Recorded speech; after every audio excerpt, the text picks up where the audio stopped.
કીડીઓને ખવડાવીશું આ લોટ શીરો બનાવવામાં ઉપયોગ થાય છે, જે આપણે કીડીઓને ખવડાવીશું. તો કઈ બાજુ કીડીઓ છે બતાવજો.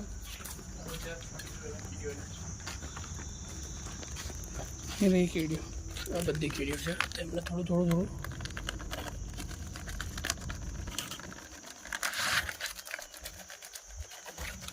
કીડીનું પેટ ભરાઈ રહે એ થઈ જવું જોઈએ. અનલિમિટેડ ડિનર એમની માટે. જ્યાં જ્યાં કીડીઓ છે ત્યાં ત્યાં આપણે એમના દર પૂરીશું.